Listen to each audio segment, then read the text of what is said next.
جب بیٹا مر رہا تھا۔ رضی خاتون کو خادمہ نے اطلاع دی کہ اسے اس کی بیٹی شمس النساء ملنے آئی ہے۔ رضی خاتون کی آنکھیں ٹھہر گئیں، پھر ان آنکھوں سے آنسو جاری ہو گئے۔ ماں بیٹی اس وقت جدا ہوئی تھیں جب بیٹی کی عمر 9 سال تھی، اب بیٹی 15 سال کی ہو چکی تھی۔ ماں کو دوڑ کر باہر نکل جانا اور اپنی بچھڑی ہوئی بیٹی کو سینے سے لگا لینا چاہیے تھا، مگر ماں نے غصے سے پوچھا، وہ کیوں آئی ہے؟ آپ سے ملنے آئی ہے خاتون۔ خادمہ نے کہا، شاید آپ کے پاس واپس آ گئی ہے۔ ماں پر خاموشی طاری ہو گئی۔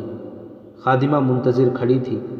ماں نے کہا، اسے کہو واپس چلی جائے، اپنے غدار بھائی کے پاس جائے، میرے سامنے آنے کی جرأت نہ کرے۔ یہ تو اس وقت بچی تھی جب آپ کا بیٹا اسے اپنے ساتھ لے گیا تھا۔ خادمہ نے کہا، معصوم بچی کو کیا معلوم تھا کہ بھائی اسے کہاں لے جا رہا ہے؟ میں جانتی ہوں اسے بھائی نے بھیجا ہے، رضی خاتون نے کہا، اور میں یہ بھی جانتی ہوں کہ کیوں بھیجا ہے۔ میرا بیٹا غدار اور بے غیرت ہے، میں بیٹی سے نہیں ملوں گی۔ رضی خاتون نور الدین زنگی مرحوم کی بیوہ تھی۔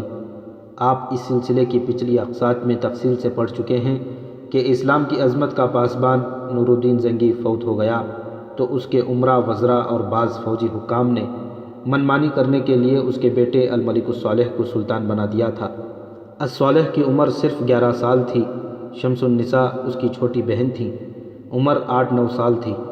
زنگی مرحوم کی سلطنت کے تحت بعض امراء اور قلعے داروں نے خود مختاری کا اعلان کر دیا اور وہ بغداد کی خلافت تک سے آزاد ہو گئے۔ ان سب نے سلطان صلاح الدین ایوبی کے خلاف محاذ قائم کر لیا۔ اس وقت سلطان ایوبی مصر میں تھا۔ زنگی مرحوم اور سلطان ایوبی کے خلاف ان امراء وغیرہ کو یہ شکایت تھی کہ ان دونوں نے عیش و عشرت ممنوع قرار دے رکھی تھی۔ انہوں نے اپنے جینے کا مقصد صرف یہ بنا رکھا تھا کہ صلیبیوں کے عزائم کو تہس نہس کریں گے، فلسطین کو آزاد کرائیں گے اور سلطنت اسلامیہ کو وسعت دیں گے۔ باغی امراء پر صلیبیوں کے اثرات بھی تھے، اس لیے وہ عیش و عشرت کے دلدادہ تھے۔ صلیبیوں کی بھیجی ہوئی لڑکیوں اور زر و جواہرات نے ان کا ایمان خرید لیا تھا۔ نور الدین زنگی تو فوت ہو ہی گیا تھا، اب یہ لوگ سلطان ایوبی کو شکست دے کر ان کی حکمرانی کو ختم کرنے پر تلے ہوئے تھے۔ زنگی مرحوم کی آدھی فوج باغی کر لی گئی تھی۔ سلطان ایوبی کو اطلاع ملی تو وہ صرف 700 سواروں کے ساتھ دمشق میں داخل ہوا۔ شہریوں نے اس کا استقبال کیا۔ شہر کے قاضی نے اسے شہر کی چابی دے دی، مگر فوج کا جو حصہ باغی تھا وہ لڑا۔ یہ خانہ جنگی تھی۔ نور الدین زنگی کی بیوہ سلطان ایوبی کی حامی تھی، وہ اپنے خاوند کے مقاصد کی تکمیل چاہتی تھی۔ ایک ہی رات میں باغی فوج کو شکست ہوئی۔ رات ہی رات الملک الصالح، اس کے حاشیے بردار امراء اور 2-3 سالار اور باغی فوج دمشق سے بھاگ کر حلب چلے گئے۔ الملک الصالح اپنی بہن شمس النساء کو بھی ساتھ لے گیا۔ جن امراء اور قلعے داروں نے خود مختاری کا اعلان کیا، ان میں ہرن کا قلعے دار گمشتگین اور موصل کا امیر سیف الدین غازی خاص طور پر قابل ذکر ہیں۔ الملک الصالح نے حلب کو اپنا دارالحکومت بنا لیا، پھر یہ شہر اس کی فوج، گمشتگین اور سیف الدین کے افواج کا مشترکہ ہیڈ کوارٹر بن گیا۔ ان سب کے پاس صلیبی مشیر آئے، ان کے ساتھ شراب اور لڑکیاں بھی آئیں جو صرف خوبصورت ہی نہیں تھی بلکہ جاسوسی اور ذہنی تخریب کاری کی ماہر تھیں۔ صلیبیوں نے انہیں برائے نام جنگی مدد بھی دی اور اپنی پروپیگنڈا مشینری کو اس طرح استعمال کیا کہ ان کے دلوں میں سلطان ایوبی کی مخالفت پختہ ہو گئی۔ نور الدین زنگی کی بیوہ رضی خاتون دمشق میں رہی، جہاں اس نے لڑکیوں کو فوجی ٹریننگ دینے کا انتظام کر لیا اور اس نے جہاں ضرورت پڑی ان لڑکیوں کو استعمال کیا۔ وہ جوانی کی عمر میں تھی، اس کا خاوند مر چکا تھا، اس کے 2 ہی بچے تھے، دونوں اس سے چھن گئے۔ وہ معصوم بچے تھے۔ ماں نے سینے پر سل رکھ لی اور اپنے آپ کو یہ یقین دلایا کہ اس کے بچے بھی مر گئے ہیں، مگر کبھی کبھی ممتا ابھر آتی تھی اور اس کے آنسو نکل آتے۔ سلطان ایوبی نے اپنے جاسوس حلب، ہرن اور موصل میں بھیج دیے تھے۔ وہ بڑی خطرناک اطلاعیں بھیج رہے تھے۔ وہاں صلیبیوں کی زیر نگرانی زور و شور سے سلطان ایوبی کے خلاف جنگی تیاریاں ہو رہی تھیں۔ سلطان ایوبی نے مصر سے فوج بلا لی۔ دمشق کی فوج کا بڑا حصہ اس کے ساتھ تھا۔ اس نے پہلے تو تمام باغی امراء کو پیغام بھیجے کہ وہ عظمت اسلام کی خاطر صلیبیوں کے ہاتھوں میں نہ کھیلیں۔ اور اس کا ساتھ دیں تاکہ صلیبیوں کو عالم اسلام سے بے دخل کر کے یورپ پر چڑھائی کی جائے، مگر ان ایمان فروشوں نے سلطان ایوبی کے ایلچیوں کا مذاق اڑایا اور جواب دیے بغیر واپس بھیج دیا۔ گمشتگین نے، جو قلعے دار سے خود مختار حاکم بن گیا تھا، سلطان ایوبی کے 2 ایلچیوں کو قید میں ڈال دیا۔ سلطان ایوبی نے پیش قدمی کی۔ نور الدین زنگی کی بیوہ دمشق سے دور تک اسے رخصت کرنے گھوڑے پر سوار اس کے ساتھ گئی اور بوقت رخصت کہا، اگر میرا بیٹا تمہارے تیر اور تلوار کی ضد میں آئے تو بھول جانا کہ وہ میرا بیٹا ہے، وہ غدار ہے، اس کی لاش ملے تو دفن نہ کرنا، گدھوں اور گیدڑوں کے آگے پھینک دینا۔ ماں کی آنکھیں خشک تھیں، لیکن سلطان ایوبی کی آنکھوں سے آنسو بہنے لگے۔ رضی خاتون اس سے چھوٹی تھی۔ اس نے سلطان ایوبی کا ہاتھ اپنے ہاتھ میں لے کر چوما اور کہا، اللہ تمہیں فتح عطا فرمائے۔ وہ بہت دیر تک فوج کو جاتے دیکھتی رہی تھی۔ یہاں سے مسلمانوں کی خانہ جنگی کا طویل اور خون میں ڈوبا ہوا دور شروع ہو گیا۔ آپ ان تمام لڑائیوں کی تفصیلات پڑھ چکے ہیں جو سلطان ایوبی کو مسلمان امراء کے خلاف لڑنی پڑی۔ صلیبیوں نے یہ پلان بنا لیا تھا کہ مسلمانوں کے خلاف لڑنے کے بجائے انہیں آپس میں لڑایا جائے اور ان کے اتحاد کے ساتھ ساتھ ان کی جنگی طاقت کو بھی ختم کیا جائے۔ اس دوران انہوں نے حسن بن صباح کے فدائیوں سے سلطان ایوبی پر قاتلانہ حملے بھی کرائے۔ اللہ نے ہر بار اسلام کی عظمت کے اس پاسبان کو بچا لیا۔ مسلمان 3-4 سال آپس میں لڑ لڑ کر مرتے رہے۔ سلطان ایوبی کو خدائے ذوالجلال نے ہر میدان میں فتح عطا فرمائی۔ ایک لڑائی میں زنگی کی بیوہ کی بھیجی ہوئی سینکڑوں لڑکیوں نے بھی معرکہ لڑا اور معرکے کا پانسا پلٹ دیا تھا، مگر سلطان ایوبی نے سختی سے حکم دے دیا کہ آئندہ کوئی عورت میدان جنگ میں نہ آئے۔ آخری معرکے میں سلطان ایوبی حلب تک جا پہنچا اور حلب کا دفاعی قلعہ اعزاز لے لیا۔ الملک الصالح نے اپنی بہن شمس النساء کو اپنے ایلچیوں کے ساتھ سلطان ایوبی کے پاس صلح کے معاہدے کے لیے بھیجا اور بہن سے یہ بھی کہلوایا کہ اعزاز کا قلعہ انہیں واپس دے دیا جائے۔ سلطان ایوبی نے بچی کو گلے لگا لیا۔ الملک الصالح کی پیشکش منظور کر لی۔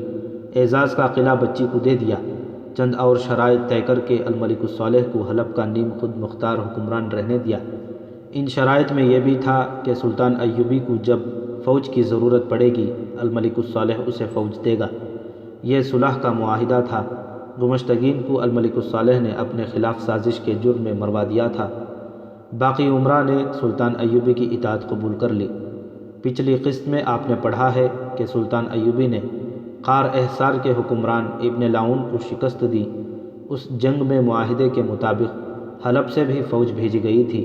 اس کے ساتھ ہی سلطان ایوبی نے ایک صلیبی بادشاہ بالڈون کو، جو سلطان ایوبی پر حملہ کرنے آیا تھا، بہت ہی بری طرح شکست دی۔ بالڈون قید ہوتے ہوتے بچا اور اس کی فوج کا انجام بہت ہی برا ہوا۔ اب سلطان ایوبی انہی علاقوں میں کہیں خیمہ زن تھا اور صلیبی اپنی جاسوسوں کے ذریعے یہ معلوم کرنے کی کوشش کر رہے تھے کہ اس کی اگلی پیش قدمی کس طرف ہوگی۔ نومبر 1181 عیسوی رجب 577 ہجری کا واقعہ ہے کہ الملک الصالح کی چھوٹی بہن شمس النساء حلب سے دمشق اپنی ماں کو ملنے آئی۔ وہ ماں سے جدا ہوئی تو اس کی عمر 8-9 سال تھی۔ اب وہ 15-16 سال کی جوان لڑکی تھی۔ الملک الصالح 17-18 سال کا جوان ہو گیا تھا۔ شمس النساء کے ساتھ محافظ بھی تھے۔ خادمہ نے نور الدین زنگی کی بیوہ کو بتایا کہ اس کی بیٹی آئی ہے۔ اس نے بیٹی سے ملنے سے انکار کر دیا۔ خادمہ بھی عورت تھی۔ اس نے رضی خاتون کو قائل کرنے کے لیے ممتا کا واسطہ دیا اور کہا وہ اتنی دور سے اتنے عرصے بعد آئی ہے، اسے اندر بلا کر کہہ دیں کہ وہ چلی جائے۔ ممتا مر چکی ہے، رضی خاتون نے کہا۔ اتنے میں کمرے میں ایک نوجوان لڑکی داخل ہوئی۔ اس کے چہرے، بالوں اور کپڑوں پر گرد کی تہیں چڑھی ہوئی تھیں۔ صاف پتہ چلتا تھا کہ وہ لمبے سفر سے آئی ہے۔ رضی خاتون نے حیران ہو کر اسے دیکھا اور پوچھا، تم کون ہو؟ لڑکی خاموش کھڑی رہی۔ خادمہ ایک طرف ہٹ گئی۔ رضی خاتون آہستہ آہستہ آگے بڑھی۔ اس کے بازو اپنے آپ ہی پھیلتے جا رہے تھے۔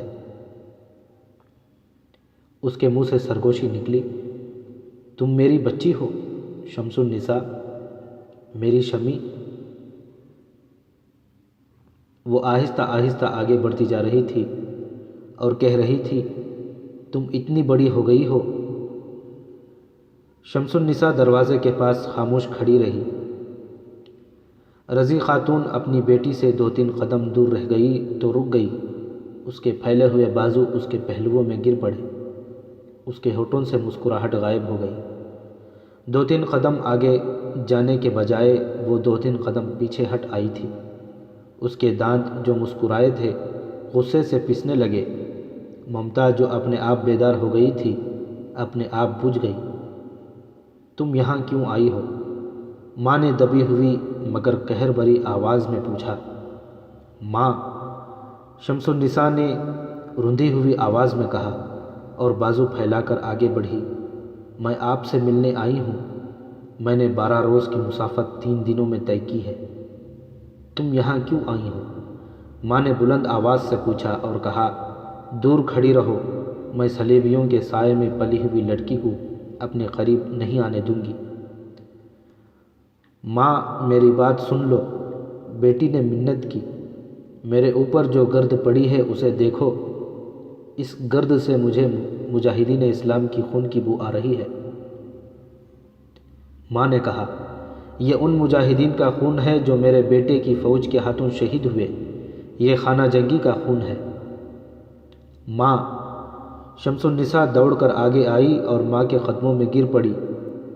رو رو کر کہنے لگی، بھائی الملک الصالح مر رہا ہے، شاید مر چکا ہو، وہ آپ کو بلا رہا ہے، وہ سخت تکلیف میں ہے، اس نے مجھے بھیجا ہے، اس نے کہا ہے کہ ماں کو لے آؤ، میں اس سے دودھ کی دھاریں اور گناہ بخشواؤں گا۔ میں اسے دودھ کی دھاریں بخش سکتی ہوں۔ ماں نے کہا، اسے وہ خون کون بخشے گا جو اس نے مسلمان کی اولاد ہو کر مسلمانوں کا بہایا ہے؟ ماں اپنے بیٹے کی غداری کا گناہ نہیں بخش سکتی۔ ماں، وہ آپ کا اکلوتا بیٹا ہے، شمس النساء نے کہا، وہ آپ کے عظیم شوہر کی نشانی ہے۔ اس نے باپ کی عظمت کو صلیبیوں کے قدموں تلے پھینک دیا ہے۔ ماں نے کہا، وہ سلطان صلاح الدین ایوبی کے ساتھ صلح کا معاہدہ کر چکا ہے۔ شمس النساء نے کہا، ان کی اب آپس میں کبھی لڑائی نہیں ہوگی۔ کیا تم مجھے حلفیہ بتا سکتی ہو کہ اس کے ہاں کوئی صلیبی موجود نہیں؟ ماں نے گرج کر بیٹی سے پوچھا، کیا اس کے حرم میں کوئی صلیبی اور یہودی لڑکی نہیں؟ وہ اب 18 سال کا جوان ہوگا، اس کے نیچے اب گھوڑا بھی محسوس کرتا ہوگا کہ پیٹھ پر کوئی مرد سوار ہے۔ مجھے یقین دلا دو کہ میرے بیٹے کے دربار سے صلیب کے مکروہ سائے اٹھ گئے ہیں، تو تم نے 12 روز کی جو مسافت 3 دنوں میں طے کی ہے وہ میں 1.5 دن میں طے کر کے اپنے بیمار بیٹے کے پاس پہنچوں گی۔ وہ اب کسی لڑکی کو دیکھنے کے قابل نہیں رہا ماں، بیٹی نے کہا، اس کی زندگی کے لیے دعا کرو۔ میں دعا نہیں کروں گی، ماں نے کہا، اور میں بد دعا بھی نہیں دوں گی۔ اس کی آواز کو جذبات نے دبا لیا۔ وہ رقت میں دبی ہوئی آواز میں بولی، ماں بد دعا نہیں دیا کرتی، لیکن ماں کی آہوں کو خدائے ذوالجلال نظر انداز بھی نہیں کیا کرتے۔ میں روز محشر ان ہزاروں شہیدوں کی ماؤں، بیویوں اور بیٹیوں کے آگے شرمسار بھی نہیں ہونا چاہتی جو میرے بیٹے کی فوج کے ہاتھوں شہید ہو چکے ہیں۔ میں ان کے شہیدوں کی مقدس روحوں کو اپنی ممتا کے خون کا خراج دوں گی۔ وہ اپنے گناہوں کی بخشش مانگ رہا ہے ماں، بیٹی نے روتے اور چلاتے ہوئے کہا۔ یہ بھی مجھے فریب نظر آتا ہے، ماں نے کہا، مجھے معلوم ہے کہ سلطان صلاح الدین ایوبی نے حلب کو تحقیق کر لیا تو اس نے تمہیں صلاح الدین ایوبی کے پاس اعزاز کے قلعے کی بھیک مانگنے کو بھیجا تھا۔ اس عظیم سلطان نے تمہیں اپنی بچی سمجھ کر قلعہ تمہیں بخش دیا تھا۔ الصالح خود سلطان کے سامنے کیوں نہیں آیا تھا؟ اس نے شکست کھا لی تھی تو اسے اپنے گناہوں سے شرمسار ہونا چاہیے تھا۔ اسے خود آ کر اپنی تلوار ایوبی کے قدموں میں رکھ دینی چاہیے تھی۔ ایوبی اس کا دشمن نہیں تھا، اسے وہ ماموں جان کہا کرتا تھا، مگر اپنا ایمان نیلام کر دینے والوں میں اپنے گناہوں کا سامنا کرنے کی جرت نہیں ہوتی۔ وہ بزدل اور فریبکار ہو جاتے ہیں، عیار اور مکار ہو جاتے ہیں۔ پتھر دل نہ بنو ماں، شمس النساء نے کہا، ہر وہ شہید جو اس خانہ جنگی میں شہید ہوا ہے اس کی ماں نے دل پر پتھر رکھا ہوا ہے۔ ماں نے کہا، وہ کسی کو بتاتے ہوئے شرمسار ہوتی ہے کہ انہوں نے جو بیٹے اسلام کے دشمنوں کے خلاف لڑنے کے لیے بھیجے تھے وہ آپس میں لڑ کر مارے گئے، اس کا ذمہ دار کون ہے؟ میرا بیٹا؟ وہ اس وقت بہت چھوٹا تھا ماں، تم میرے پاس رہتا؟ ماں نے کہا، اس کا شعور جب بیدار ہو گیا تھا تو میرے پاس آ جاتا، حلب سلطان ایوبی کے حوالے کر دیتا۔ تم چلی جاؤ، تم جلدی چلی جاؤ۔ اگر اسلام کی مائیں جذبات میں الجھ گئیں تو اللہ کی راہ میں کوئی بیٹا شہید نہیں ہوگا۔ میں ممتا کو مار چکی ہوں، ممتا شہید ہو چکی ہے۔ مائیں اپنی بیٹیوں کو یوں رخصت کیا کرتی ہیں ماں، تو میرے پاس رہو۔ ماں نے کہا، مگر اس شرط پر کہ میرے سامنے بھائی کا کبھی نام نہیں لوگی۔ ماں، یہ ممکن نہیں۔ بیٹی نے کہا، جس بھائی نے مجھے پالا پوسا ہے اس کا نام میں کیوں نہیں لوں گی؟ تو اسی کے پاس چلی جاؤ۔ ماں نے کہا، تم صلیبیوں کے سائے میں پل کر جوان ہوئی ہو، یہاں کی بیٹیوں کو دیکھو، اسلام کے نام پر جان قربان کرنے کو تیار ہیں۔ میں جب انہیں جنگی تربیت دیتی اور انہیں ڈانٹتی اور جھٹکتی ہوں تو ڈرتی ہوں کہ ان میں سے کوئی مجھے یہ نہ کہہ بیٹھے کہ ذرا اپنی بیٹی کی خبر لو۔ کیا تم اس غلیظ حقیقت کو جھٹلا سکتی ہو کہ میرا بیٹا صلیبیوں کے ساتھ بیٹھ کر شراب پیتا ہے اور اس کے حرم میں صلیبی اور یہودی لڑکیاں ہیں؟ شمس النساء کا سر جھک گیا، وہ انکار نہ کر سکی۔ اپنی ماں کے گھر کا کھانا قبول کر لو اور جاؤ۔ ماں نے کہا، اگر میرا بیٹا زندہ ہوا تو اسے کہنا کہ ماں نے تمہیں دودھ کی دھانیں بخش دی ہیں مگر شہیدوں کا خون نہیں بخشا۔ اسے کہنا کہ تمہارے سینے میں صلیبیوں کا تیر اتر گیا ہوتا اور تم سلطنت اسلامیہ کے جھنڈے کے سائے میں گر کر جان دیتے تو تمہاری ماں اڑ کر پہنچتی اور تمہاری لاش کو سینے سے لگا کر دمشق لاتی اور فخر سے کہتی کہ یہ ہے میرے شہید بیٹے کا مزار۔ اب میں کیا کہوں؟ ماں کا فخر بیٹے نے چھین لیا ہے۔ شمس النساء کچھ دیر خاموش کھڑی رہی، اس کا سر جھکا ہوا تھا۔ اس نے سر اٹھایا تو اس کے رخساروں پر گرد کی جو تہ جمی ہوئی تھی اس میں سے آنسوؤں نے ندی کی طرح راستہ بنا لیا تھا۔ اس نے دو زانو ہو کر ماں کے کرتے کا دامن پکڑا، چوما، آنکھوں سے لگایا اور اٹھ کر کہا، وہ میرا بھائی ہے، بچپن کا ساتھی ہے، شاید زندہ نہ رہے، میں اس کے پاس ضرور جاؤں گی۔ طبیبوں نے کہہ دیا ہے کہ وہ زندہ نہیں رہ سکے گا۔ میں اس کے کفن دفن کے بعد آپ کے قدموں میں آ بیٹھوں گی۔ کس لیے؟ ماں نے تنزیہ پوچھا۔ اس بچے کو جنم دینے کے لیے جو اللہ کی راہ میں شہید ہوگا۔ بیٹی نے کہا، آپ کے بیٹے کے عوض میں آپ کو ایک بچہ دوں گی جس کی قبر پر پیار سے ہاتھ پھیر کر آپ فخر کر سکیں گی کہ یہ میرے شہید بیٹے کا مزار ہے۔ میں آؤں گی ماں، میں آؤں گی، میری شادی کا انتظام کر رکھنا۔ میں آنکھیں بند کر کے آئی تھی، آنکھیں کھول کر جا رہی ہوں۔ مجھے اجازت دو کہ بھائی کو اپنے ہاتھوں کفن پہنا سکوں۔ الوداع ماں، الوداع۔ لڑکی جو دبے پاؤں آہستہ آہستہ چلتی اندر آئی تھی، سینہ پھیلا کر گردن تان کر لمبے لمبے ڈگ بھرتی کمرے سے نکل گئی۔ رضی خاتون اسے دیکھتی رہی۔ دروازہ بند ہوا تو اس نے بازو پھیلا دیے اور وہ دروازے تک گئی۔ اس کے منہ سے چیخ سی نکلی، میری بچی۔ اس نے دروازہ ذرا سا کھولا۔ باہر سے اسے اپنی بچی کی آواز سنائی دی جو بڑی ہی گرجدار تھی، بن عازر، تمام سواروں کو جلدی بلاؤ، حلب کو واپسی کے لیے، فوراً۔ ذرا سی دیر بعد ماں نے ذرا سے کھلے ہوئے کیواڑ میں سے دیکھا۔ اس کی بیٹی گھوڑے پر سوار 8 سواروں کے ساتھ چلی جا رہی تھی جو اس کے حکم پر تیز ہو گئے۔ رضی خاتون نے کیواڑ بند کر دیا اور اس کی ہچکی بند گئی۔ خادمہ اندر آئی تو رضی خاتون نے روتے ہوئے کہا، وہ بھوکی چلی گئی ہے۔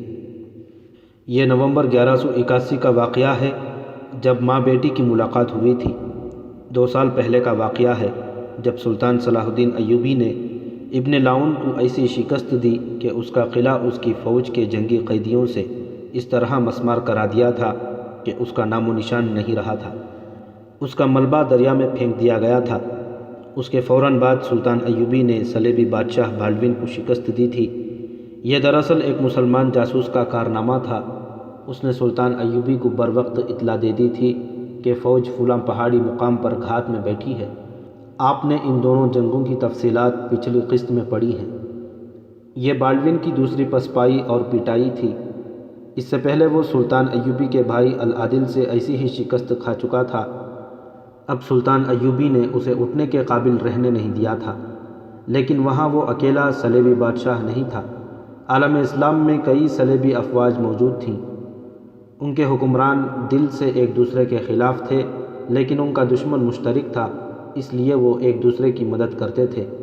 ہر ایک کے دل میں یہی تھا کہ وہ اکیلا زیادہ سے زیادہ علاقوں پر قابض ہو جائے۔ اسی مقصد کے تحت شاہ بالڈون نے اکیلے العادل اور اس کے بعد سلطان ایوبی سے جنگیں لڑی تھیں۔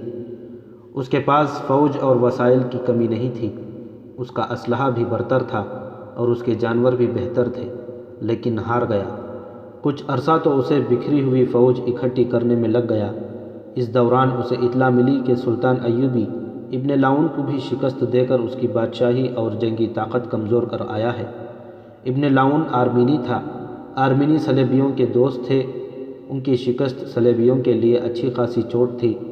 اس کے ساتھ ہی اسے اطلاع ملی کہ ابن لاؤن کی سلطنت تل خالد اور اس کے قلعے قار احصار پر حملے میں سلطان ایوبی کی فوج کے ساتھ الملک الصالح کی فوج کے دستے بھی تھے۔ وہ بے چین ہو گیا۔ یہ تو اسے اور دوسرے صلیبی حکمرانوں کو پتہ چل چکا تھا کہ سلطان ایوبی نے الملک الصالح کو شکست دے کر اپنا خود مختار امیر بنا لیا، مگر انہیں یہ توقع تھی کہ الصالح اس معاہدے پر عمل نہیں کرے گا۔ یہ الصالح کی خصلت تھی۔ وہ بظاہر سلطان ایوبی کے تابع ہو گیا تھا، مگر اس نے صلیبیوں کے ساتھ مراسم نہیں توڑے تھے۔ اب بالڈون کو پتہ چلا کہ الصالح نے سلطان ایوبی کو فوج دی تھی، تو وہ یروشلم چلا گیا، جہاں صلیبی بادشاہوں کا ہیڈ کوارٹر بن گیا تھا۔ دوسرا ہیڈ کوارٹر اقرا تھا۔ کیا آپ کو معلوم ہے کہ مسلمان پھر متحد ہو رہے ہیں؟ بالڈون نے صلیبی حکمرانوں اور جرنیلوں کی کانفرنس میں کہا۔ الملک الصالح کو آپ لوگ اپنا اتحادی سمجھتے رہے اور اس نے اپنی فوج صلاح الدین کو دے دی تھی۔ ابن لاؤن کی شکست ہماری شکست ہے، فلپس آگسٹس نے کہا۔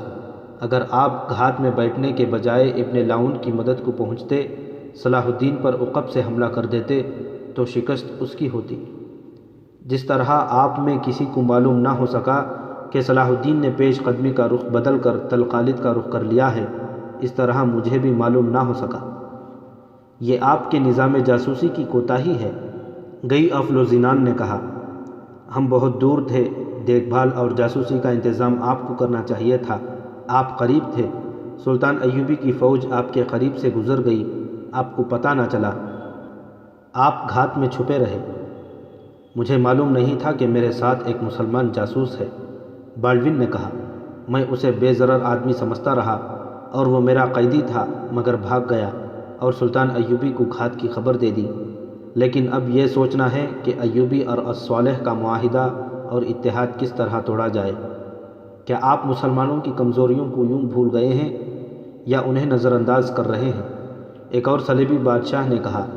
اس وقت الصالح بچہ تھا جب ہم نے اس کے مشیروں، امیروں اور سالاروں کو تحفے تحائف اور عیاشی کا سامان دے کر اپنے ہاتھ میں لے لیا تھا۔ اب وہ جوان ہو گیا ہے، اسے اب ہاتھ میں لینا زیادہ آسان ہے۔ اپنا حربہ استعمال کریں اور مخصوص تحفہ اپنے ایلچی کے ہمراہ بھیج دیں۔ اگر آپ جنگی قوت سے اس کے ساتھ ملانے کی سوچ رہے ہیں تو یہ خیال ذہن سے نکال دیں۔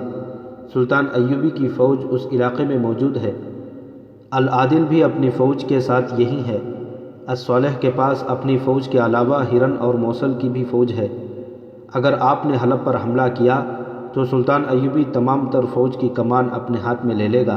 اگر اس نے ہم پر فتح حاصل نہ کی تو یہ نقصان ضرور ہوگا کہ الصالح آپ کے ہاتھ سے ہمیشہ کے لیے نکل جائے گا۔ ہمیں فلسطین کا دفاع کرنا ہے۔ ہم نے اپنی افواج کو مختلف جگہوں پر پھیلا دیا ہے اور دیکھ رہے ہیں کہ صلاح الدین کدھر کا رخ کرتا ہے اور اس کے عزائم کیا ہیں۔ ان حالات میں ہم آپ کی مدد نہیں کر سکیں گے۔ آپ اپنے طور پر الصالح کو ہاتھ میں لے لیں۔ 1180 عیسوی میں والی موصل سیف الدین غازی مر گیا، اس کی جگہ عز الدین مسعود نے عمارت سنبھال لی۔ اسی سال سلطان صلاح الدین ایوبی کا بھائی شمس الدولہ توران شاہ سکندریہ میں فوت ہو گیا۔ سلطان ایوبی مصر چلا گیا، وہاں کے حالات پھر بگڑنے لگے تھے۔ وہ اپنی فوج اپنے بھائی العادل کی زیر کمان پیچھے چھوڑ گیا تھا۔ پھر 1181 عیسوی کا سال آ گیا بالڈون نے اپنی فوج کی کمی پوری کر لی تھی، اسے ٹریننگ بھی دے لی تھی۔ اس نے اپنی فوج کو سلطان ایوبی کی چالوں کے مطابق جنگی مشقیں بھی کرائی تھیں۔ وہ اگلی جنگ کے لیے تیار تھا، لیکن الملک الصالح کو وہ اپنے ہاتھ میں لینا چاہتا تھا۔ الصالح اب بچہ نہیں، جوان تھا۔ سلطنت کے کاروبار کو وہ سمجھنے لگا تھا۔ اس کی کمزوری اس کے مشیر اور سالار تھے، جو درپردہ صلیبیوں کے حامی تھے۔ جیسا کہ بتایا جا چکا ہے کہ اس نے سلطان ایوبی کے ساتھ صلح کر لی تھی، مگر اس کے دماغ سے ابھی بادشاہی کا خبث نکلا نہیں تھا۔ وہ خود مختار حکمران بننے کے خواب دیکھ رہا تھا۔ ایک روز اسے اطلاع ملی کہ صلیبی بادشاہ بالڈون کا ایلچی آیا ہے۔ اس نے فوراً اسے اندر لانے کی اجازت دے دی۔ یہ ایلچی ذہنی تخریب کاری کا ماہر اور انسانی نفسیات کی کمزوریوں سے واقف تھا۔ اس نے الملک الصالح کو بتایا کہ وہ کچھ تحفے بھی لایا ہے۔ تحفوں میں ایک تو بیش قیمت ہیروں اور جواہرات اور سونے کے سکوں کا بکس تھا، 2 تلواریں تھیں، 50 اعلیٰ نسل کے گھوڑے تھے اور ایک لڑکی تھی۔ الصالح نے باہر جا کر گھوڑے دیکھے، ہیرے اور جواہرات دیکھے، لیکن جس تحفے پر اس کی نظریں جم کر رہ گئیں وہ لڑکی تھی۔ وہ بہت دیر لڑکی کو ہی دیکھتا رہا۔ اس کی اٹھتی جوانی کے تمام تر کمزوریاں ایک جادو بن کر اس کی عقل پر غالب آ گئیں۔ ایلچی نے اس کے ہاتھ میں بالڈون کا پیغام دیا، جو عربی زبان میں لکھا ہوا تھا۔ اس نے کچھ دیر تو پیغام کی طرف دیکھا ہی نہیں۔ لڑکی اس کے خوابوں سے زیادہ حسین تھی۔ ایلچی نے پیغام کھول کر اس کے آگے رکھا۔ اس نے پڑھا۔ بالڈون نے لکھا تھا: عزیز الملک الصالح والی حلب، میں ایلچی اور تحفوں کے بجائے اپنی فوج بھیج سکتا تھا، لیکن میں آپ کے خلاف ہتھیار اٹھانے کی ضرورت محسوس نہیں کرتا۔ آپ میرے دوست اور میرے بچے ہیں۔ ہم نے آپ کی مدد اس وقت کی ہے جب آپ بچے تھے اور صلاح الدین ایوبی آپ کی سلطنت پر قابض ہونے کے لیے آ گیا تھا۔ ہمیں افسوس ہے کہ گمشتگین اور سیف الدین نے آپ کو دوستی کے دھوکے میں رکھا۔ ہم بھی اس دھوکے کو نہ سمجھ سکے۔ اگر آپ اکیلے ہوتے تو آپ کی فوج کبھی شکست نہ کھاتی۔ آپ نے دیکھ لیا ہے کہ گمشتگین کس قدر فریب کار تھا۔ آپ کو اسے سزائے موت دینی پڑی۔ سیف الدین نے بھی آپ کو ہمیشہ دھوکے میں رکھا۔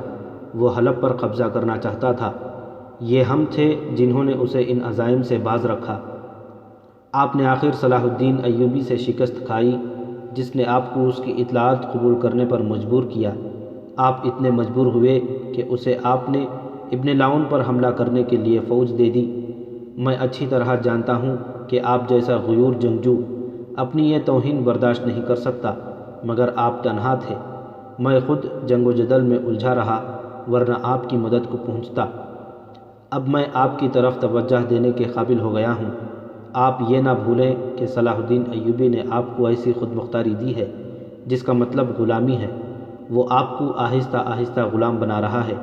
اس نے عز الدین کی مدد کے لیے آرمینیوں کو شکست دی اور اسے اپنے احسان کی زنجیروں میں جکڑ لیا ہے۔ تمام چھوٹے چھوٹے امراء اس کی اطاعت قبول کر چکے ہیں۔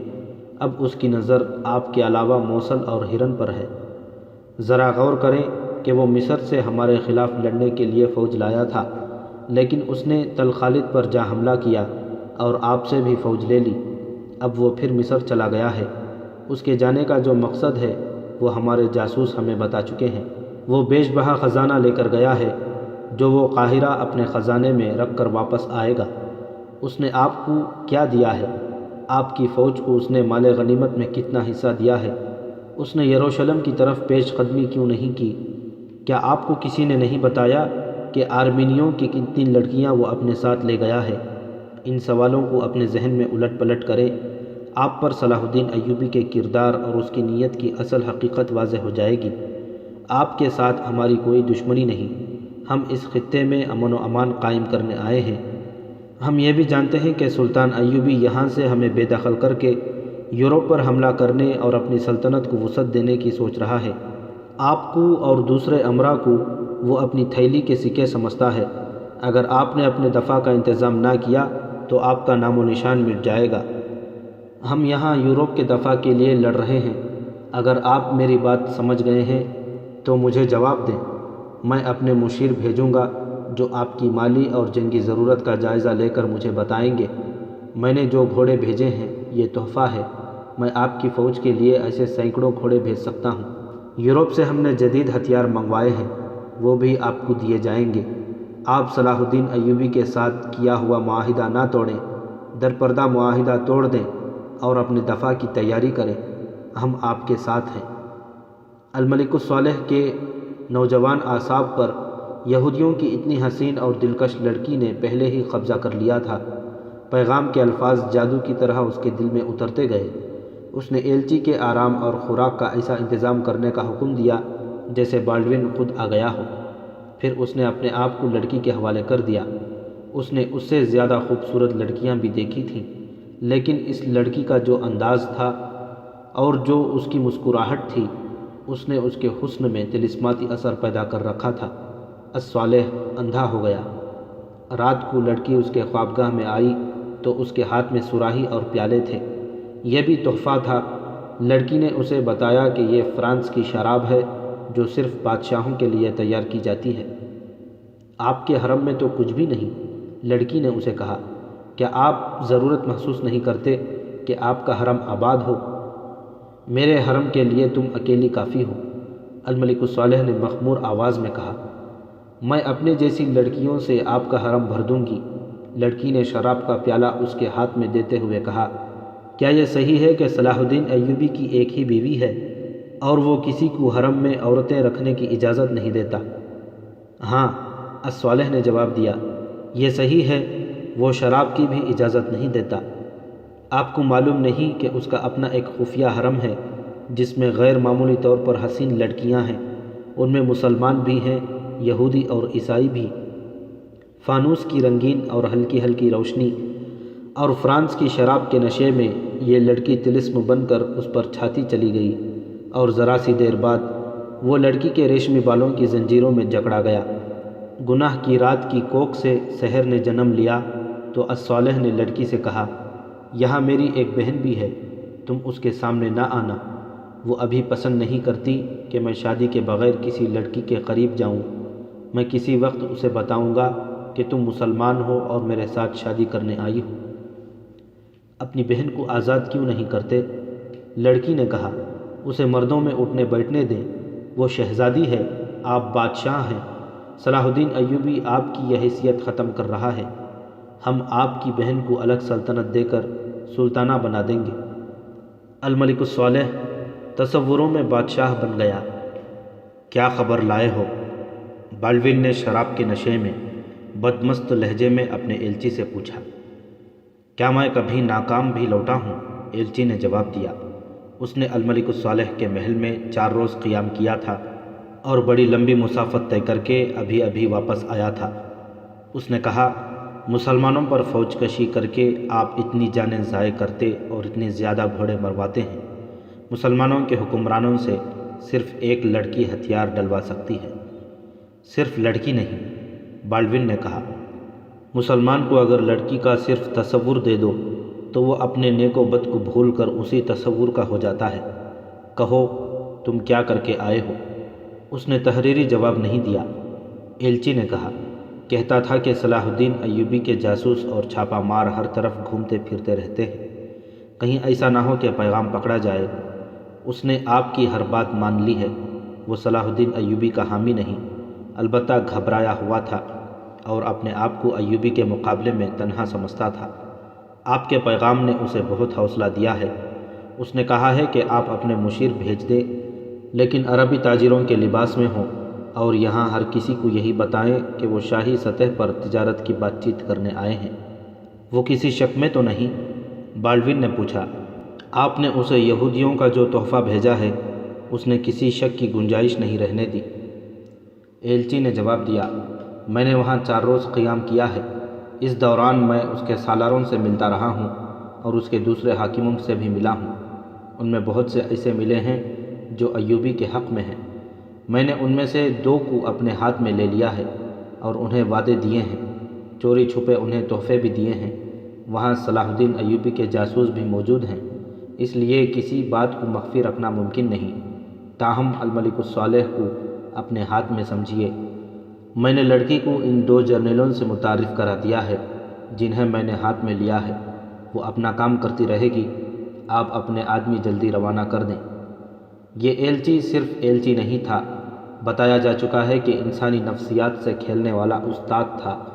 اس نے کہا، صلاح الدین ایوبی اپنے افسروں کو اور اپنی قوم کو نصیحت اور واعظ کرتا رہتا ہے کہ بادشاہی کے خواب، دولت اور عورت ایسی بدعتیں ہیں جو انسان کے ایمان کو ختم کر دیتی ہیں۔ اسے معلوم نہیں کہ جب یہ تینوں بدعتیں کسی عالم فاضل کے سامنے آ جائیں تو اس کے بھی ایمان کے پاؤں اکھڑ جاتے ہیں۔ یہ انسانی کمزوریاں ہیں، اس کے سامنے واعظ بیکار ہو جاتے ہیں۔ بالڈون نے اسی وقت 3 مشیر تیار کر لیے۔ تجارتی سامان سے لدے ہوئے بہت سے اونٹوں کا ایک قافلہ حلب میں الصالح کے محل سے ذرا ہی دور رکا۔ اس کے ساتھ کئی ایک آدمی تھے۔ ان میں سے 3 آدمی جو عربی لباس میں تھے محل کی طرف چل پڑے۔ دربانوں نے انہیں روک لیا۔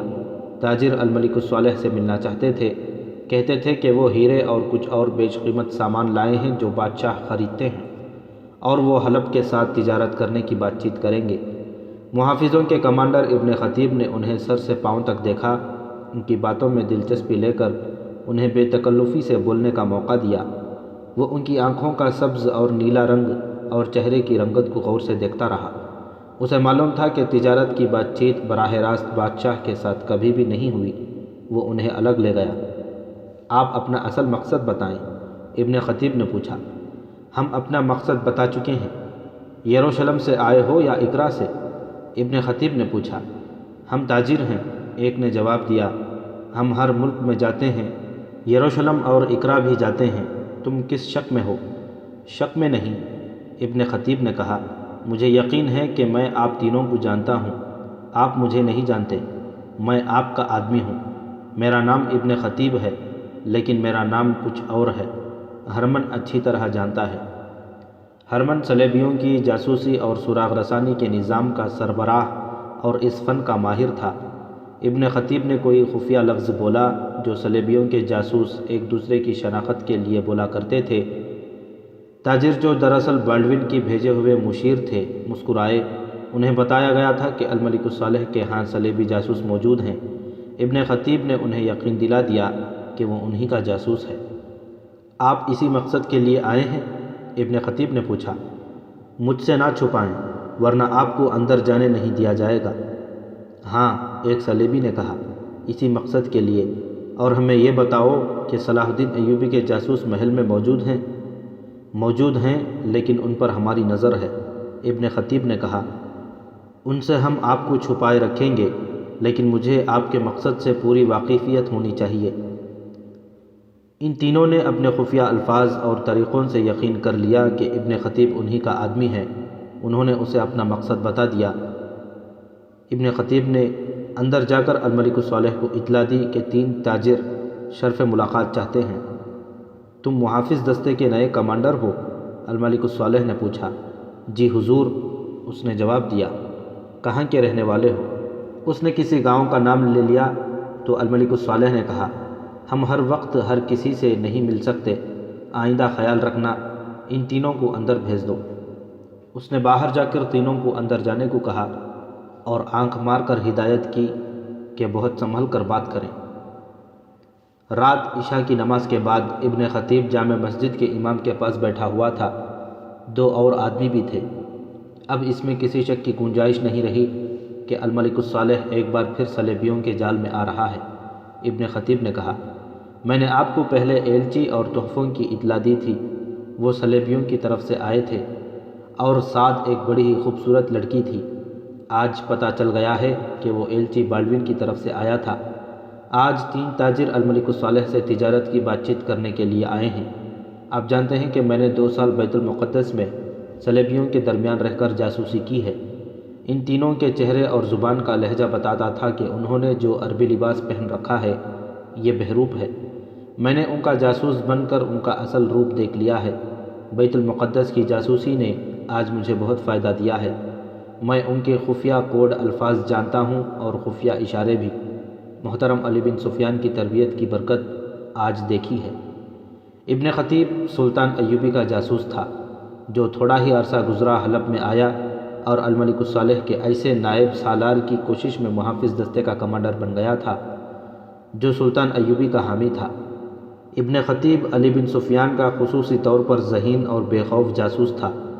وہ 2 سال بیت المقدس میں صلیبی بادشاہوں اور جرنیلوں کے ہیڈ کوارٹر میں رہا اور اس نے کامیاب جاسوسی کی تھی۔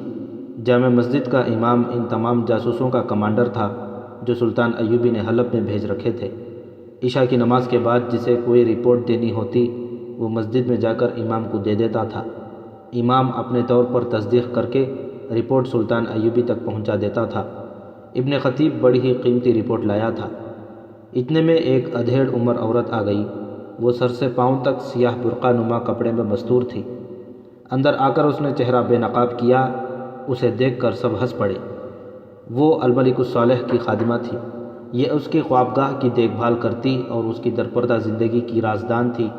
وہ اسی روز امام کو رپورٹ دے چکی تھی کہ صلیبیوں کی طرف سے الملک الصالح کے پاس ایک لڑکی آئی ہے جو شکل و صورت، جسم، رنگ اور ناز و ادا اور زبان کی چاشنی کے لحاظ سے سر تا پا ایسا جادو ہے جس سے کوئی زاہد اور پرہیزگار بھی نہیں بچ سکتا۔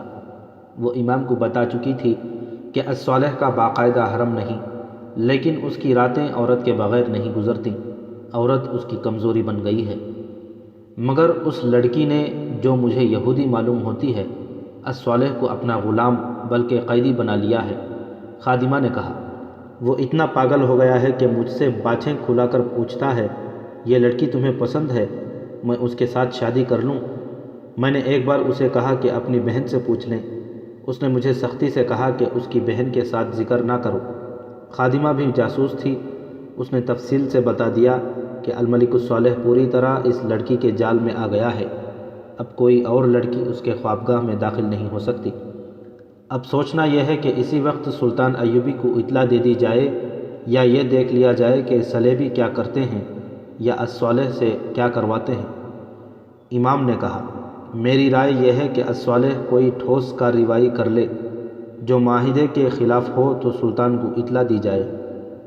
سلطان مصر چلے گئے ہیں، ایک اور نے کہا جو بوڑھا تھا اور دانشمند معلوم ہوتا تھا۔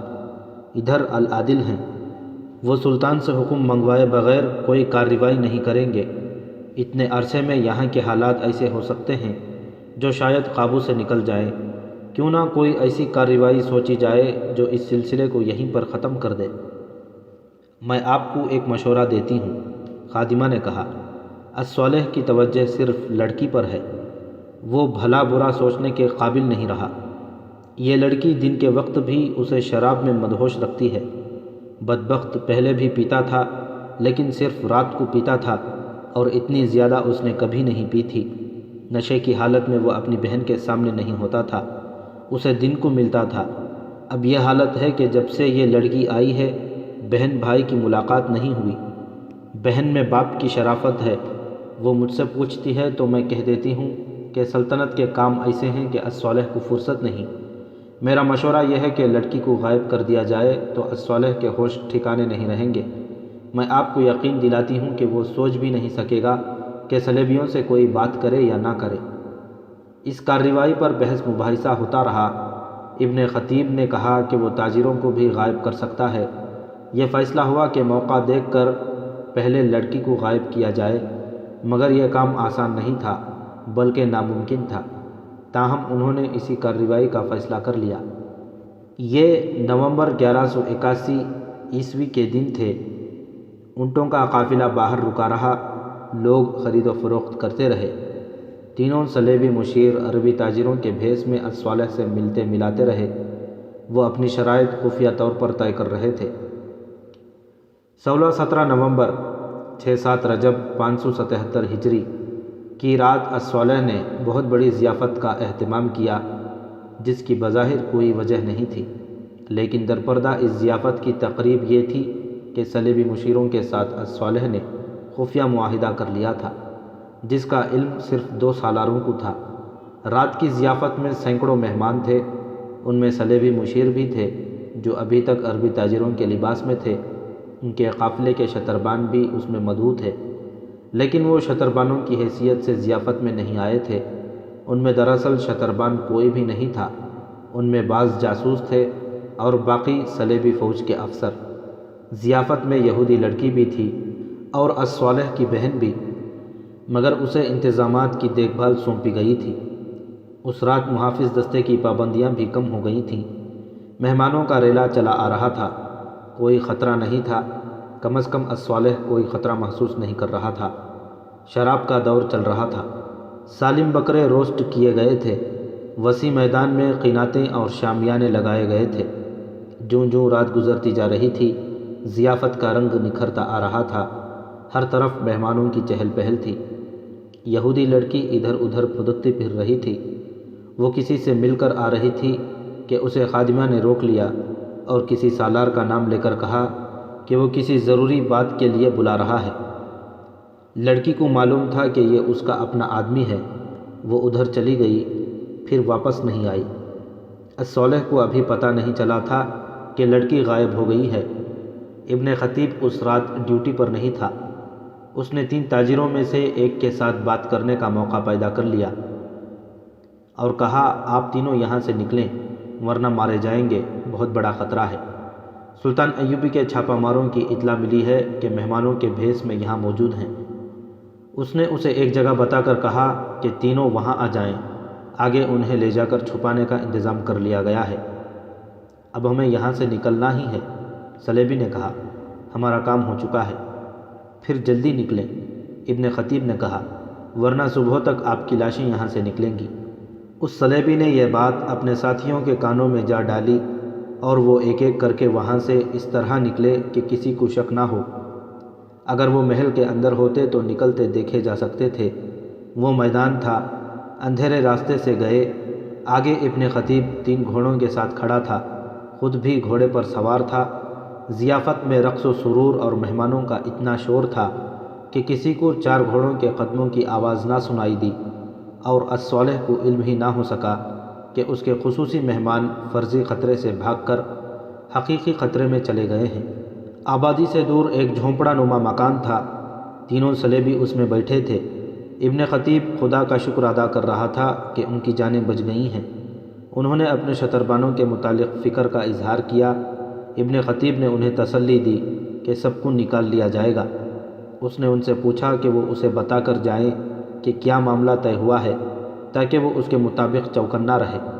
انہوں نے اسے بتایا کہ الصالح کو درپردہ جنگی سامان اور گھوڑے دیں گے، اس کی فوج کو ٹریننگ دیں گے، جاسوس دیں گے، اور جب وہ سلطان ایوبی کے خلاف لڑے گا تو صلیبی فوج سلطان ایوبی پر عقب سے حملہ کرے گی۔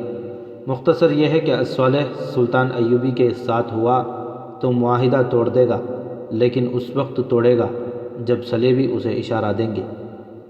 اب ہمیں روانہ ہو جانا چاہیے، ایک صلیبی نے پوچھا۔ ہاں، ابن خطیب نے کہا، آپ کی روانگی کا وقت آ گیا ہے، میرے ساتھ آؤ۔ ابن خطیب نے کمرے کا دروازہ کھولا، یہ دوسرا دروازہ تھا۔ اس نے تینوں سے کہا کہ چلو۔ وہ کمرہ تاریک تھا۔ تینوں اس کمرے میں گئے تو پیچھے سے ایک کی گردن کے گرد ایک بازو لپٹ گیا اور ایک ایک خنجر ہر ایک کے دل میں اتر گیا۔ کمرے کے ایک کونے میں ایک گہرا گڑھا پہلے ہی کھود لیا گیا تھا، تینوں کو اس میں پھینک دیا گیا۔ اسی کمرے کے ایک کونے میں یہودی لڑکی بیٹھی ہوئی تھی جو اندھیرے میں کسی کو نظر نہیں آتی تھی۔ اس کے ہاتھ پاؤں بندھے ہوئے تھے اور منہ میں کپڑا ٹھوسا ہوا تھا۔ اسے بھی ضیافت سے خادمہ کے ذریعے بلا کر کامیابی سے اغوا کر لیا گیا تھا۔ کمرے میں ابن خطیب کے علاوہ 5 آدمی تھے۔ انہوں نے لڑکی کے ہاتھ پاؤں کھول دیے اور منہ سے کپڑا نکال دیا۔ لڑکی اپنے صلیبیوں کا حشر دیکھ چکی تھی۔ اس نے کہا کہ مجھے دوسرے کمرے میں لے چلو۔ اسے وہاں لے گئے، وہاں ایک دیا جل رہا تھا۔ کیا تم نے مجھ سے زیادہ خوبصورت لڑکی کبھی دیکھی ہے؟ لڑکی نے پوچھا۔ کیا تم نے ہم سے زیادہ ایمان والے کبھی دیکھے ہیں؟ ابن خطیب نے کہا، ہم تمہیں اتنی مہلت نہیں دیں گے کہ تم الصالح کی طرح ہماری ایمان بھی خرید سکو۔ میں اپنی جان کی بخشش مانگ رہی ہوں۔ لڑکی نے کہا، مجھے تم لوگ پسند نہیں کرتے تو بتاؤ کتنا سونا مانگتے ہو، صبح تمہارے قدموں میں رکھ دوں گی، پھر میں یہاں سے یروشلم چلی جاؤں گی۔ اس نے 2 ساتھیوں کے چہروں پر عجیب سے تاثرات دیکھے۔ ابن خطیب نے بڑی تیزی سے خنجر نکالا اور لڑکی کے دل میں اتار دیا۔ وہ گری تو اسے بالوں سے پکڑ کر گھسیٹتا ہوا دوسرے کمرے میں لے گیا اور گڑھے میں پھینک دیا۔ سب نے مل کر گڑھا مٹی سے بھر دیا۔ امام کو رات کو ہی اطلاع دے دی گئی کہ کام مکمل کر دیا گیا ہے۔ ادھر الصالح تینوں سلیبیوں اور لڑکی کے متعلق کہہ رہا تھا کہ بہت دیر سے نظر نہیں آئے۔ آدھی رات کے کچھ دیر بعد جب آخری مہمان بھی رخصت ہو گیا تو وہ اپنے ہمرازوں سے یہی پوچھ رہا تھا کہ وہ کہاں ہیں، وہ کبھی بھی نہ ملے۔ وہ لڑکی کے لیے بے قرار ہو رہا تھا۔ اس نے خادمہ کی جان کھا لی۔ باقی رات وہ خود سویا نہ اس نے اپنے ذاتی ملازموں کو سونے دیا۔ خادمہ نے امام سے کہا تھا کہ لڑکی کے بغیر وہ ہوش کھو بیٹھے گا۔ اس کی رائے صحیح ثابت ہوئی، وہ تو پاگل ہوا جا رہا تھا۔ صبح اس کی حالت پاگلوں سے بھی بدتر تھی۔ اس نے اپنے 2 ہمراز سالاروں کو اپنے سامنے کھڑا کر رکھا تھا۔ انہوں نے ابن خطیب کو بلا لیا اور پوچھا کہ اس نے ایک لڑکی اور عربی تاجروں کو باہر جاتے تو نہیں دیکھا؟ میں نے انہیں دیکھا تھا، ابن خطیب نے کہا۔ میں اپنے دستے کے ساتھ باہر مستعد کھڑا تھا۔ آدھی رات سے پہلے تینوں تاجر باہر آئے، ان کے ساتھ ایک خوبصورت لڑکی تھی۔ وہ چلے گئے اور اندھیرے میں غائب ہو گئے۔ مجھے دوڑتے گھوڑوں کے قدموں کی آوازیں سنائی دی تھیں، میں نے انہیں واپس آتے نہیں دیکھا۔ وہ سالار بھی جو سلطان ایوبی کا حامی تھا آ گیا۔ اسے معلوم تھا کہ سلیبی اور لڑکی کہاں ہے۔ اس نے الصالح کو سلیبیوں کے خلاف بھڑکانا شروع کر دیا۔ اس نے کہا، وہ اتنی خوبصورت لڑکی کو آپ کے پاس نہیں چھوڑنا چاہتے تھے۔ انہوں نے آپ کو دھوکہ دے کر آپ سے کوئی بڑا ہی نازک راز حاصل کر لیا ہے۔ یہ شاید آپ کو بھی معلوم نہیں کہ وہ راز کیا ہے۔ الصالح پر خاموشی طاری ہو گئی۔ اسے غالباً یہ احساس ہو گیا تھا کہ لڑکی اسے دن کے وقت بھی شراب میں بے ہوش رکھتی رہی تھی۔ اس حالت میں معلوم نہیں وہ اس سے کیا کچھ کہلوا رہی تھی۔ اسے شدید صدمہ ہوا۔ وہ رات بھر سویا بھی نہیں تھا۔ بہت دنوں سے وہ دن رات شراب پیتا رہا تھا۔ اس کے اثرات کے علاوہ غصہ اور پچھتاوا بھی تھا۔ اس نے غصے سے حکم دیا، وہ جو ان کے ساتھ قافلہ آیا تھا ان سب کو قید میں ڈال کر مار ڈالو، ان کے اونٹوں اور سامان کو سرکاری ملکیت میں لے لو۔ اسی شام الصالح کو پیٹ میں درد کی ٹھیس اٹھی۔ طبیب نے دوائی دی لیکن مرض بڑھتا گیا اور رات کو درد پیٹ سے ناف تک پھیل گئی۔ 9 رجب 577 یعنی اگلے روز اس کی حالت طبیبوں کے بس سے باہر ہو گئی۔ طبیب ہر لمحہ اس کے پاس موجود رہنے لگے مگر افاقہ ہونے کے بجائے درد بڑھتا گیا۔ رات بھی ایسے ہی گزری۔ دوسرے دن اس پر غشی طاری ہونے لگی۔ طبیبوں نے اسے تو نہ بتایا، سالاروں وغیرہ کو بتا دیا کہ الصالح کا جانور ہونا مشکل ہے۔ جامع مسجد کے امام کو بلا لیا گیا۔ اس نے سرہانے بیٹھ کر قرآن خوانی شروع کر دی۔ رات کو الصالح نے آنکھ کھولی، امام کو دیکھا اور مری ہوئی آواز میں کہا، اگر قرآن برحق ہے تو اس کی برکت سے مجھے صحت یاب کرو۔ میں یہ کہنے سے نہیں ڈروں گا کہ آپ قرآن کے احکام کی خلاف ورزی کرتے رہے ہیں۔ امام نے کہا، قرآن کی برکت ان کے لیے ہے جو اس کے ہر فرمان پر عمل کرتے ہیں۔ خدا سے گناہوں کی بخشش مانگیں، اپنی ماں سے گناہوں کی معافی مانگیں۔ اس وقت اس کی بہن شمس النساء پاس کھڑی رو رہی تھی۔ الصالح کے منہ سے نکلا، ماں، میری ماں کو بلاؤ، اسے کہو تمہارا گنہگار بیٹا مر رہا ہے، آ کر دودھ کی دھاریں اور گناہ بخش دے۔ امام نے شمس النساء کی طرف دیکھا۔ اس نے بھائی کے ماتھے پر پیار سے ہاتھ پھیر کر کہا، میں ابھی دمشق کے لیے روانہ ہو جاتی ہوں، ماں کو لے کر آؤں گی۔ وہ تیز تیز قدم اٹھاتی باہر نکل گئی۔ تھوڑی ہی دیر بعد وہ اپنے محافظوں کے ساتھ دمشق کے راستے پر جا رہی تھی۔ قاضی بہاؤالدین شداد نے اپنی یادداشتوں میں لکھا ہے، 13 رجب کے روز الصالح کی حالت اتنی بگڑی کہ قلعے کے دروازے بند کر دیے گئے۔ الصالح نے ذرا ہوش میں آ کر عز الدین کو اپنا جانشین مقرر کیا۔ عز الدین سیف الدین کے مرنے کے بعد موصل کا والی بنا تھا۔ وہ موصل میں تھا، اب اسے حلب کا والی بھی بنا دیا۔ الصالح نے تمام عمرا اور سالاروں کو بلا کر کہا کہ وہ حلف اٹھائیں کہ عز الدین کو اپنا والی تسلیم کرتے ہیں اور اس کے وفادار رہیں گے۔ سب نے حلف اٹھایا۔ 25 رجب 577 ہجری الملک الصالح غشی کے عالم میں فوت ہو گیا۔ موصل کو قاصد دوڑایا گیا کہ عز الدین کو کہہ کر بلا لائے کہ اسے حلب کا والی مقرر کیا گیا ہے۔ جس وقت شمس النساء دمشق میں اپنی ماں کے قدموں میں بیٹھی ماں سے کہہ رہی تھی کہ اس کا اکلوتا بیٹا مر رہا ہے اور دودھ کی دھاریں بخشوانے کے لیے اسے بلا رہا ہے، اور ماں نے کہا تھا کہ میں دودھ کی دھاریں بخش دوں گی، اس کے گناہ اللہ بخشے گا۔ اس وقت الصالح فوت ہو چکا تھا۔ شمس النساء حلب واپس گئی تو اس کے اکلوتے بھائی کا جنازہ قلعے سے نکل رہا تھا۔ عز الدین کو قاصد نے الصالح کی موت کا پیغام دیا تو وہ اسی وقت روانہ ہو گیا۔ راستہ چھوٹا کرنے کے لیے وہ کسی اور راستے سے جا رہا تھا۔ راستے میں اس کا گزر سلطان ایوبی کے بھائی العادل کی فوج کے خیمہ گاہ سے ہوا۔ وہ العادل سے ملنے رک گیا۔ العادل کو معلوم نہیں تھا کہ الصالح مر گیا ہے۔ عز الدین نے اسے یہ خبر سنائی اور یہ بھی کہا کہ اسے حلب کا والی مقرر کیا گیا ہے۔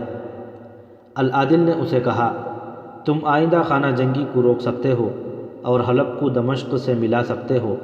غدار مر گیا ہے، تم تو ایمان فروش نہیں۔ عز الدین گہری سوچ میں کھو گیا۔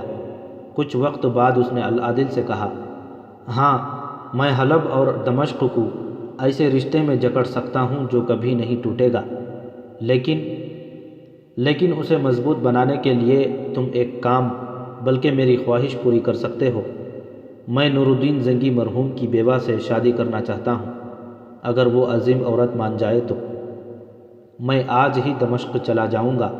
العادل نے کہا، مجھے امید ہے کہ وہ مان جائے گی۔ العادل دمشق گیا۔ رضی خاتون کو یہ خبر سنائی کہ اس کا بیٹا مر گیا ہے۔